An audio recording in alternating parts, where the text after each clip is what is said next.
Hello, everyone. My name is Aminat, and I currently work as a technical product manager. And usually, when I have conversations with people about what a typical day in my life looks like in my role, I get to mention that sometimes twice in a week, I go on problem solving calls with my team, and they're always curious about what exactly do I mean by problem solving calls. So, on this video, I'm going to be discussing about what problem solving calls are or what it means to myself and my team. So it's usually an action focused call where sometimes it is actually an unplanned session. And the main purpose of the call is to make key decisions. And this usually occurs whenever we have to work on a key features. So you might wonder, oh, yes, we have user requirements defined, but how do we proceed into building this? I think this is where we usually have to go on these calls. And sometimes if it's not about building a new feature, it might have something to do with a feature that we've rolled out. Probably there was an edge case that we did not accommodate, and users are already complaining about these issues on live. So we'll have to go on these calls to discuss about how do we proceed from here. What do we do? So it's not an endless meeting or an endless session within the team. It's always a brainstorming session where we make key decisions, where we know action items on what next we need to do. How do we proceed from here? Another question that I get from people is, what exactly do you need to be on this call? So I would say that, being the fact that I'm a technical product manager and I don't actually write code, it is very important for me to understand the outputs of some codes that are being written. And while I'm on this call, I'm able to connect the dots of certain decisions that are being made. So if we're getting to make a trade-off, or we're getting to make a very key decision, I need to understand the impacts that this is going to have on our users. If I understand this, I'm able to ask the right questions and also give my 2 cents on what I feel will be the best approach, because this is like a collaborative call for all of us to give our opinion on what we can do to achieve or solve a particular problem. I would say that there are actually three things that are important whenever we need to go on this call. And the first to be the awareness of the problem. It's important for everybody on the call to be aware of what the goal of the call is, either by defining whatever the problem is or defining the actual user goal that we're trying to built for. So awareness in terms of being clear and communicating what exactly we are trying to achieve with everybody on the call, and also making them informed about what their role is on this call. Next thing after, defining the goal or the problem or however the case may be, would be to facilitate options. And I think this is where the actual brainstorming actually begins. Everyone begins to bring in their perspective or their own contribution of what next we can do. I think this is where sometimes we have to revisit sometimes our architecture, then they communicate, oh, this is what we currently have.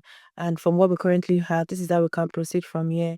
And we start to understand the relationship and also the impacts of some of our decisions. Then we start assessing the trade-offs and what would be the best thing. Sometimes we also explore the side effects of what this might mean. So if we're making a certain decision that seemed like a shortcut at the moment, what will be the long-term effect or impact of this decision, and how do we come back to this to ensure that this doesn't bite us in the ass later, in terms of technical debt, because technical debt is a very critical thing. After facilitating our options and assessing the trade-offs we need to make or the likes, the next thing, which is obviously very clear, is making the decision. So we decide on what next based on what every perspective that everyone else on the call has given. We are very clear on what we need to do next. Each person is very clear on their role on how we get to achieve this. Some of our action items also include, okay, if we're able to achieve this, is there anything that we also need to do in terms of keeping the users informed about how this might affect them? Sometimes we also get to update our existing documentation to make users aware on how a new feature works, or maybe an enhancement that was done on an existing feature.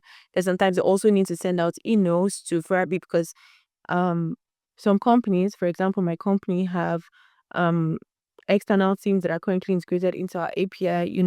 We communicate with them, and sometimes we ensure backward compatibility, ensuring that this new change or this new feature doesn't affect whatever it is that was previously working. I would say this is what problem solving calls are actually for myself and my team. I would say that sometimes they are actually messy, and I also say that it's always fast. Like, we make decisions very fast, but I think it helps us a lot when it comes to collaboration and alignment. And so I would also say one of the advantages this has for everyone on the team is that it also gives them fresh perspective about the product, because I have an unpopular opinion that I think that not everybody knows the product end to end. So collaborations or calls like this or sessions like this ensure that everybody are aware of some aspects of the products that they might not be familiar about prior to the call. And I would say that I really enjoy these calls because it allows us to collaborate very intensively, and me being also there means that I get to have perspective into how different teams are coming in to solve a particular problem. In a nutshell, I would describe the importance of technical code to me because I think this is really where I get to assess technical feasibility in aligning with user goals and also business goals, which is a very important core of my role in being a technical product manager. So if this sounds familiar to part of the processes you are also involved with in your team, I don't know what you call it, but this is what I call it. And I would also love to learn what it usually entails for yourself and your team. Bye.